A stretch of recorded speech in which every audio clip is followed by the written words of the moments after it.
Good morning. Welcome to your Sunday, a busy day with your Pratt Pack until 1 o'clock. So let's get started. Page one, crowds begin to hit the streets Saturday in cities and towns across the country to vent their anger over President Trump's policies and No Kings protests, which Republicans have slammed as hate American rallies.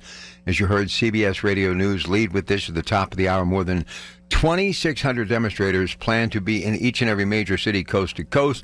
Mr. Trump's Mar-a-Lago residence in Florida, where he is spending the weekend. Organizers say they are expecting millions to attend the events and that there is at least one event planned again for every major city throughout this country. All right, so my thought process is this, and I'd love to get your thoughts as well.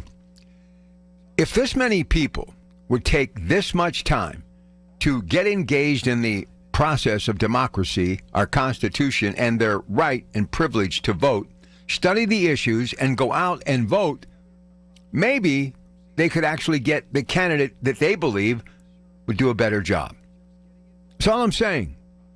All of the stuff that goes into this, all of the energy, time, and effort, and obviously expense to go from point A to point B and to be synchronized all together across the country from sea to shining sea, wouldn't you be served better by just getting involved in the political process? Because don't you understand, by the time this is in the rearview mirror, no one will remember. Short memories. They're going to be dealing with the issues right in front of them.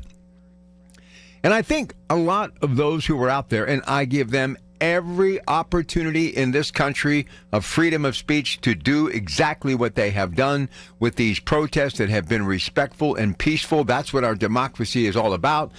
But I'm just saying, is this really doing any good when it comes to a very fragile political scene in the country? The big divide, bringing people together. Wouldn't we all be served better if we just got more informed and we actually did the deep dive on each and every politician during a political event to understand that our vote matters?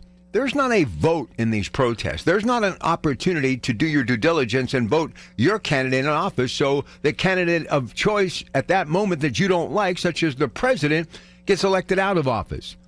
And what you also don't understand, all of these protests, and again, you have the right to do it, it only is like dumping gasoline on a fire to give President Trump, his supporters, members of the Republican Party, that voice, if you will, an opportunity to have more verbal ammunition when it comes to defeating you and your thoughts and what you stand for in the next election.